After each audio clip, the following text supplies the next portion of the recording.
year, a lot of parents get really nervous because they don't know if their child is graduating or moving on to the next grade level because of learning disabilities. There are certain protections in place in the school system, and there are various therapies and medications that can make things easier. Joining Henry and me, please welcome Dr. Dawn Camila Brown with the ADHD Wellness Center and Dr. Jay Tarnow with the Tarnow Center for Self-Management. Good morning.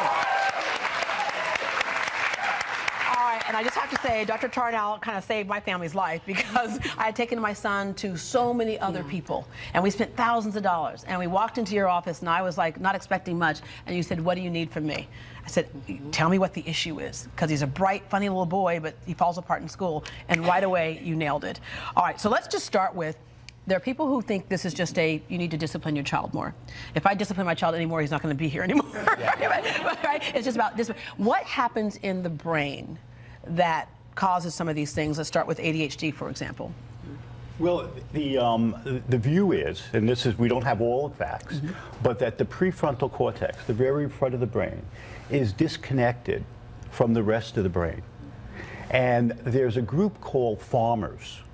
And back all the way to cavemen, those farmers sit, they plan, they organize, and they eventually became educators. And then you have a whole nother group, which are hunters. And the hunters are the ADHD people, because they're constantly scanning. The first rule of hunting is don't get eaten. Right, right. That's not a bad thing. So you got to be watching all over the place, right? And their brain is disconnected. The time that their brain gets connected is when there's a predator or a prey. Yeah. And adrenaline gets released. And then you're hyper-focused. And you hyper-focus. And adrenaline goes into the brain, and that connects the brain. Yeah. And we've always said the ADHD brain loves doing what it loves and hates doing what it hates doing. All right. And ADHD oftentimes comes with an ugly sister or a bad cousin, doesn't it? It does. Yeah, It the does. ugly sister is like ADHD and dyslexia, right? ADHD and something else. You're exactly right. And dyslexia is actually one of the most common disorders, learning difficulties that is associated with ADHD. So we see it quite often. Sometimes it's even difficult to distinguish unless you get or obtain a complete and thorough history. Yeah. So that's important. But there are other more common disorders associated with ADHD, to also include anxiety, mood disorders such as depression, bipolar disorder. Yeah. And so it's very important that we obtain the correct information so we can adequately manage whoever's affected. Yeah. When were you actually diagnosed, Henry? Did they even know what it was back then? My stepson was diagnosed and in the 3rd grade, and I was 31. And I said, oh my gosh, I now know that I'm not stupid. I'm not a dumb dog. I've got something with a name. Yeah, all right. Can I ask an emotional yes. question? You walked in with your son. You said, oh, look at that. I know what that is. You are a doctor. Yes. You're a psychiatrist. Yes. Okay. I have ADHD and dyslexia. Were you told that you would not achieve? Were you told that you were a problem? I was told that I was stupid, lazy, and crazy. Yeah. Okay. Yeah. And you have all of those credentials, and now you help young people meet their potential. I just wanted to get that. I was getting there, Henry. I know. I am. But the other I'm cool thing. ADHD too. You know. I'm a hunter. I'm out there. I'm ADHD too. I got adrenaline going. Oh my God. But the cool thing too is like with your kids, knowing that there's a genetic component to it, right? My son certainly got there honestly with the issues that he has. You have like a daughter who. You would make her responsible for like packing her clothes and organizing things when she was a little girl. Yeah. So she went off to nursing school, and what does she do today?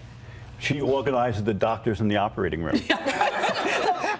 And what she does is she has to get all the equipment and everything ready, and then she has to count it to make sure we don't leave it in the body.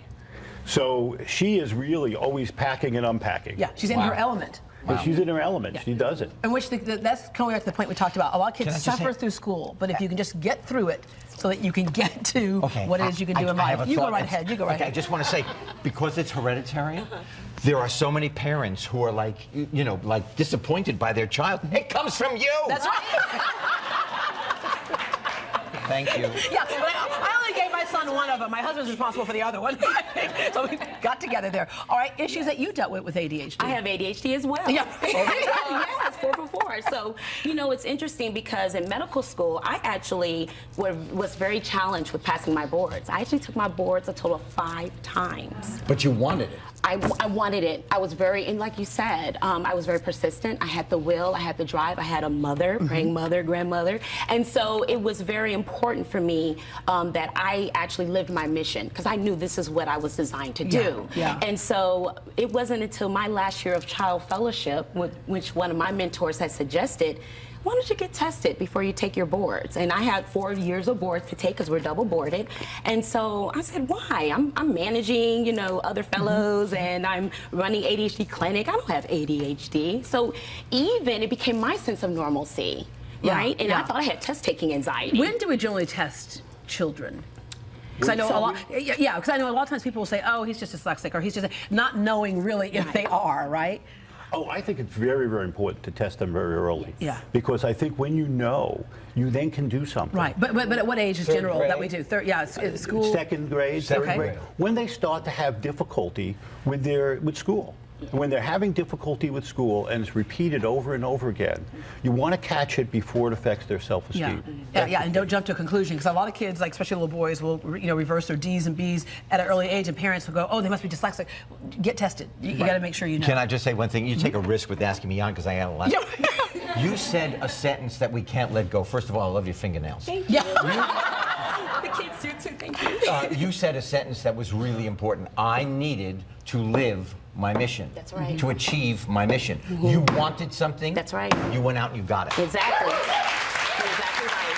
And that's the whole thing with ADHD or any of these things. It doesn't mean you can't. You just got to figure out You can how. continue. Yeah.